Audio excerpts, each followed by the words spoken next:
Welcome back. And now for what's trending in true crime. A prominent dentist is among 3 men arrested in connection with the murder of a Kentucky woman. The murder happened a year ago. Amber Spradlin was found stabbed to death inside of a home in Floyd County, Kentucky in June of 2023. The house belongs to Dr. Michael McKinney. His son, Michael McKinney III, is charged with Amber's murder, as well as 7 counts of complicity to tamper with evidence. Now, Dr. McKinney and family friend Josh Mullins are also charged with complicity and tampering with evidence. They're accused of trying to cover up the crime. Now, Amber's cousin believes that Amber helped solve her own murder. It means to me that she fought. It means to me that her last few minutes of her life were sheer terror with a monster on top of her stabbing and stabbing. I'm sure that she was yelling, and I know that she fought, and it's just it's horrific, and there really is no justice in this type of thing, but this is the best we can do.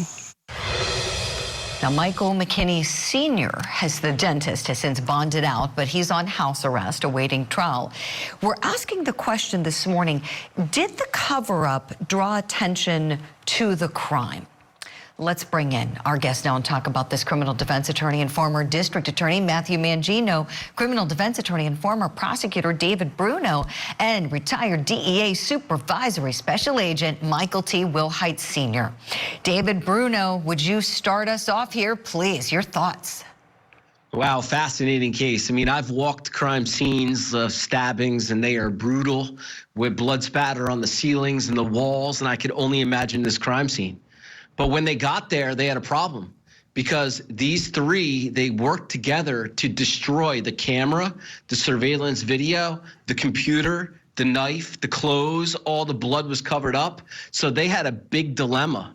And what I would imagine too, and we're learning more as this unfolds, is that they probably all lawyered up as well, which gave them a real problem as to the identity of the killer. Because that's really the only fact pattern that makes sense to me as to why it took over a year to bring these charges. But look, now you have a son who allegedly committed the murder, a dad who allegedly covered it up, and then there's that friend. And I think the prosecutor's probably trying to use the friend at this point because he's the loose link in that chain to bring breath to the incident in the house because all the surveillance videos have been destroyed. Great points, David. Yeah, this is bad. You wonder if the cover-up got these guys caught. Michael Wilhite, to you next, please. Your thoughts. David hit the nail right on the head. But let me add this: the cover-up started with the father and the son conspiring to do that. I think it was a false or a crafted 911 call that just wasn't followed up on. Looking at the footage and looking at reading the background, apparently, I guess the son called 911 when the incident happened, gave some false information. The dad at some point calls interferes with that call and to give some other information. Dispatch doesn't deploy or send out dispatch a patrolman, a police officer to that location at all. So that conspiracy to influence the investigation or tamper with the investigation started way before started then. Right, Michael. The state police in Kentucky had said that they had a suspect initially during the first week of this investigation, but it took so much time apparently to go through the blood evidence and build this case. Now, oh my, does it seem like they have a solid case to you? Matthew Mangino, talk to us here, please. The allegations of a cover-up and these terrible allegations regarding the death of this woman. Your thoughts? Well, Julie, the cover-up probably, set law enforcement behind because, obviously if there was videotape that would have been available and things like that, this issue gets wrapped up very quickly. So the cover-up has delayed the investigation. But what authorities want to do is they want to make sure that, so to speak, they have their ducks in a row before they file charges. You don't want to file charges prematurely, even if you have a strong suspicion of who's responsible and how this occurred. You want to make sure that all the evidence that you have lines up with what the theory of the case is. And in here, I think they were very meticulous. They were very patient. They waited until they were sure that they had the evidence that they needed to move forward to prove this person guilty beyond a reasonable doubt, and then to take care of the others who delayed this process by covering it up. So I think the prosecution waited till they were in a strong position to move forward and file charges in this case. Right, Matthew. They had to just take the time, go through everything methodically.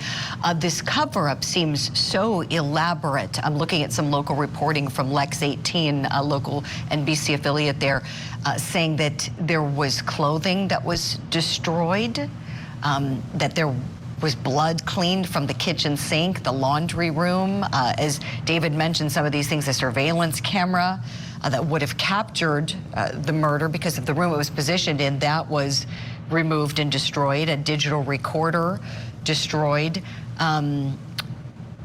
There's also an allegation that the handle of a broken knife was destroyed. So this is really bad. All of these things, I mean, in the home of the dentist, Michael McKinney Sr., and then we've got the son, Michael McKinney III. He's the only one accused in the murder. But why? We wonder why. So here's what we know. Amber Spradlin's estate has also filed a civil lawsuit over this alleged cover-up that was so elaborate. We're wondering if Michael McKinney III did carry out this murder. If he did, and we don't know, he's presumed to be innocent, what would be the motive for killing Amber Spradlin? Let's talk some more about this. Let me bring in my guests now. Matthew Mangino, let me start with you this time. Does anything jump out to you on these facts that would be a reason why, if he did this crime, police say he did?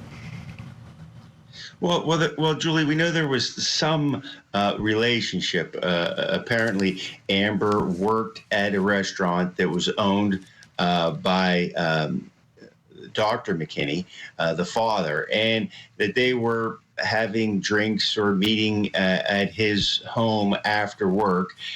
Maybe there was some sort of advance, intimately by the alleged murderer in this case, and he was rebuffed, and we don't know.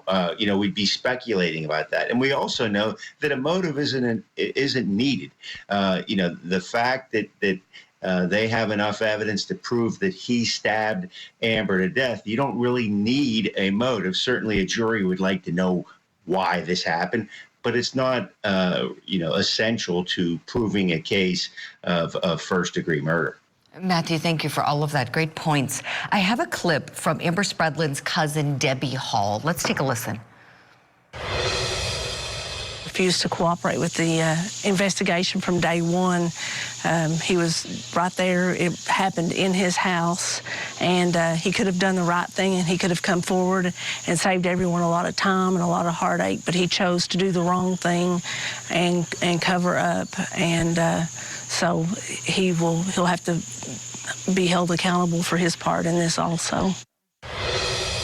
David, Bruno, to you next, please. How do you see this playing out with the civil action and the criminal action?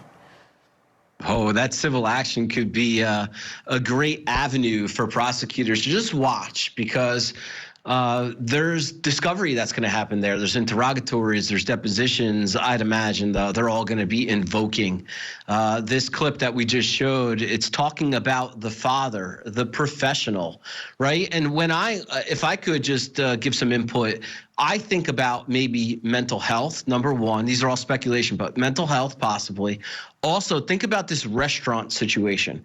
All right. Now, if anyone knows anything about the restaurant business, these are people working hard, working late. Sometimes there's drinking during the employment. Sometimes they go back. I'd imagine that they went back to continue drinking as well. There's probably alcohol. If it's mixed with mental health, there could be a number of reasons why something like this happened.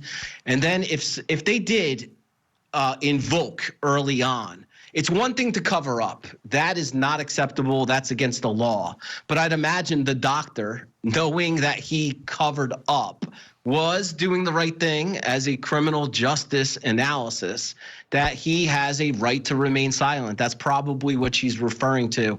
When he's brought to the police station, he invokes his right to remain silent, which everyone enjoys, guilty and innocent. Many things will be developing here, but those are some of my thoughts. Yeah, no, these are great points, and thank you for all of that, David. Michael Wilhite, would you take us home? I'm curious, based on your background, all of your training, I'm curious if you're wondering if we'll see anything drug-related come out of this, if anything was possibly ingested. We're talking 11 stab wounds, such a violent crime, and these young people, they were hanging out. They were just hanging out together, having a good time. Your thoughts? I'm glad you brought that to me, because I was thinking possibility, that 9 times out of 10 drug use is involved. So you have heavy drinking, you have them having initially a work relationship. You don't know, maybe some flirtation and unintentional flirtations happen during the workstation, during the work time. They took it to the residence, and what the thought was flirtation or liking turned out to be, hey, no, she's not interested in them like that. Okay, get angry along with the drugs and possibly suspected possibly drug use and alcohol drinking just got out of hand. And unfortunately, we have a young lady. Her life is cut short. We got 2 other individuals that's facing criminal charge. 3 other individuals facing criminal charges. But I also want to add, I applaud. I think it was her cousin.